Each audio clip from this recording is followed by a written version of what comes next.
नमस्कार दोस्तों, आपका स्वागत है निर्विरोध आईएएस में।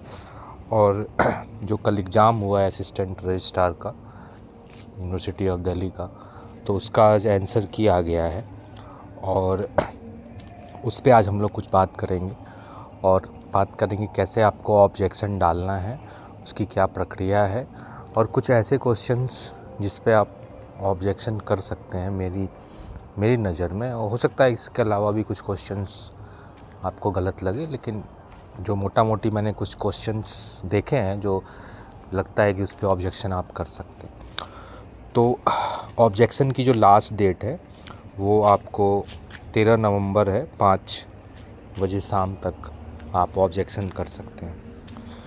तो ये जो है नोटिस है आपका, ये वेबसाइट है दिल्ली यूनिवर्सिटी की और इसमें है कि ऑब्जेक्शन नोटिस एंड आंसर की, और इसमें आंसर की सीरीज़ है, सीरीज़ बी, सीरीज़ सी और सीरीज़ डी, चारों का दे रखा है।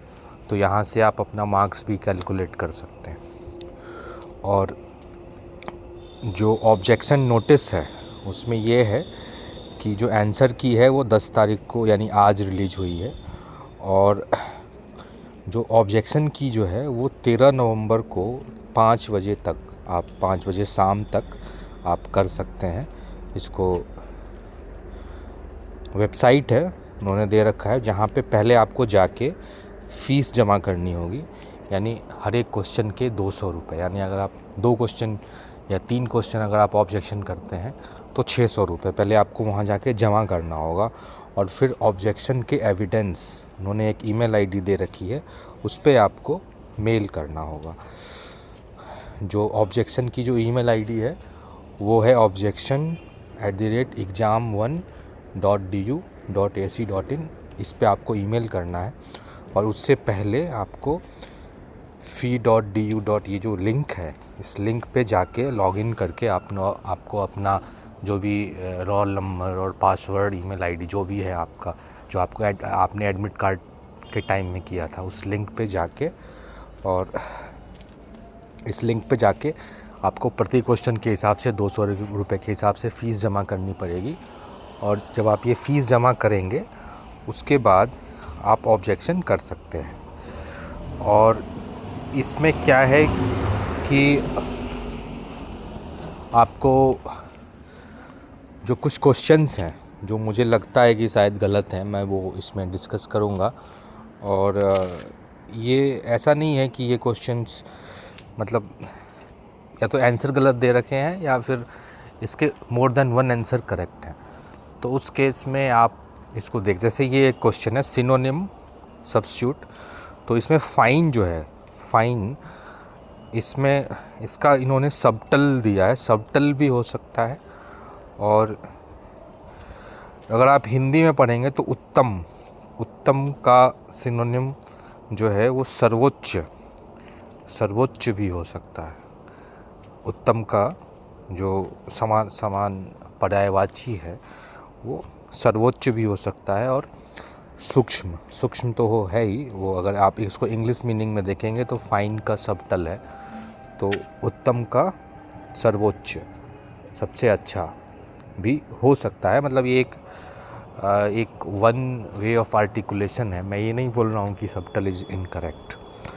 तो ऐसे क्वेश्चंस जो हैं इसमें कहीं ना कहीं जो एग्जामिनर है उसका ही पर्सपेक्टिव रहता है, लेकिन आप इस पे अपना पॉइंट ऑफ व्यू दे सकते हैं दिल्ली यूनिवर्सिटी। जैसे दूसरा क्वेश्चन है, इसमें find the odd one out, इसमें इन्होंने red, black, grey, orange, violet, इन्होंने रेड दिया है।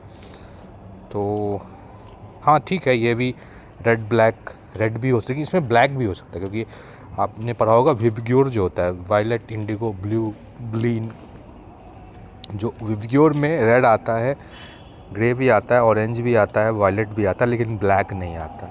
तो इस तरह से वो भी ऑड वन आउट है। तो ये भी एक तरह से जब क्वेश्चंस में more than one answer correct है तो या तो उन्हें more than one answer correct लेना चाहिए या नहीं तो क्वेश्चन को ड्रॉप कर देना चाहिए। फिर ये क्वेश्चन है which of the following methods of, इसमें एक इन्होंने पैसेज दिया था और पैसेज के बाद उसमें कहा था कि आर्ग्यूमेंट जो है, कौन सा आर्गूमेंट यूज़ किया उन्होंने दिया, emotion, referring to the safety of children to get people interested, ये भी है, लेकिन इसमें comparing the intersection to something dangerous, मतलब इसमें भी मुझे ऐसा लग रहा है कि ए बी दोनों काफ़ी क्लोज हैं और इस पे भी जिक्र बात की जा सकती है। जैसे चौराहे की तुलना किसी खतरनाक चीज़ से करना, लोगों को रुचि जगाने के लिए बच्चों की सुरक्षा का जिक्र करना। तो अगर आप उस पैसेज को पढ़ेंगे तो सिर्फ रुचि, पूरा का पूरा पैसेज जो है वो कहीं ना कहीं बच्चों की सुरक्षा से संबंधित है।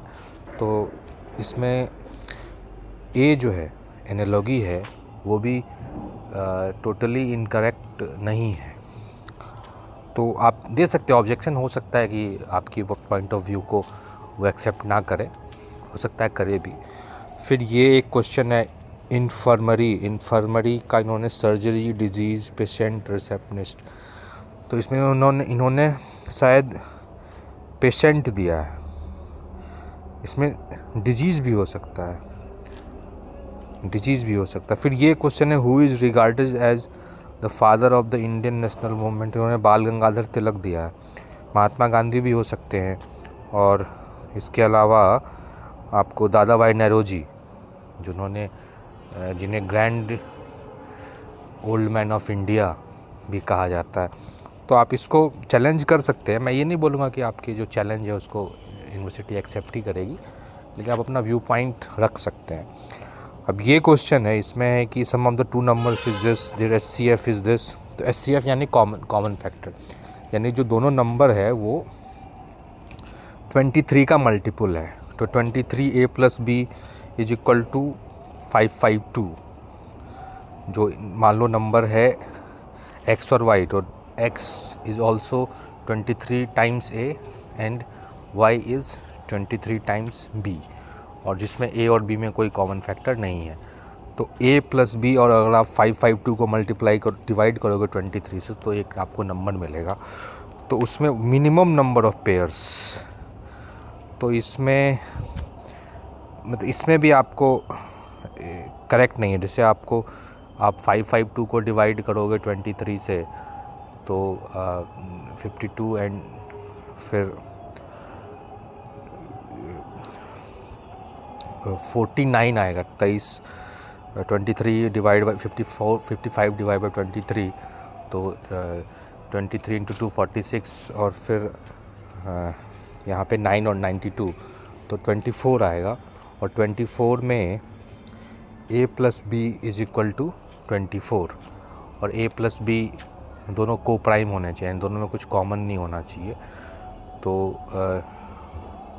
आप ऐसे देखेंगे तो पेयर्स ज़्यादा हो जाएंगे, 2 से ज़्यादा हो जाएंगे पेयर्स। अब इन्होंने क्या आंसर दिया है, मतलब जिसमें 4 पेयर हो जाएंगे, 2 4 1 0 सब है इसमें। प्लस ये जो क्वेश्चन है, अ daily veg worker was engaged for a certain number of days for rupees this, but being absent on some of those days he was paid only this, what is the maximum possible daily wage। Maximum इन्होंने 350 दिया है, लेकिन अगर आप इसको देखेंगे तो 5950 भी 350 का मल्टीपल होना चाहिए for certain number of days. और अगर जिस दोनों का डिफरेंस है 1050 है तो वो तो 350 से डिविजिबल है, लेकिन 4900 भी 350 का मल्टीपल नहीं है। तो मैक्सिमम पॉसिबल डेली वेज, तो क्वेश्चंस की जो पैराफ्रेजिंग है वो सही नहीं है। फिर ये क्वेश्चन जो है P is thrice as old as Q, ये क्वेश्चन भी गलत है। इसमें 3 टाइम्स होना चाहिए, लेकिन 3 टाइम्स वाला कंडीशन सेटिस्फाई नहीं होता है। इसके अलावा भी और बहुत सारे क्वेश्चंस गलत हैं, और उसको आप देख सकते हैं अपने हिसाब से, उस पर डिस्कशन कर सकते हैं।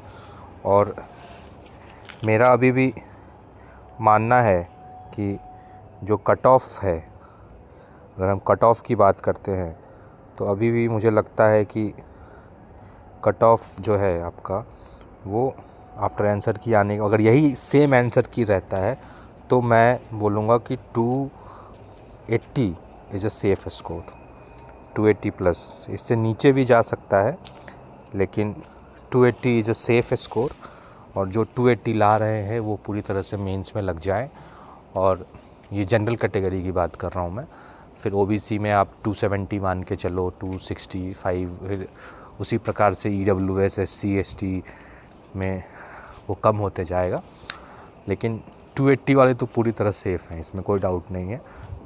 और हो सकता है कि कट ऑफ, अगर क्वेश्चंस डिलीट होते हैं या आंसर चेंज होते हैं तो कट ऑफ और कम जा सकता है, लेकिन 280 इज़ सेफ स्कोर। तो जिनको लगता है कि उनका सिलेक्शन हो रहा है, तो ऐसे लोग जो हैं, आप मेंस की तैयारी में जुट जाइए। मेंस के जो आंसर राइटिंग है उस पर फोकस कीजिए। और अब हमारे जो लेक्चर्स जो भी आएंगे उसको आप देखिए। और ठीक है, तो फिर आपको best of luck for your further exams. और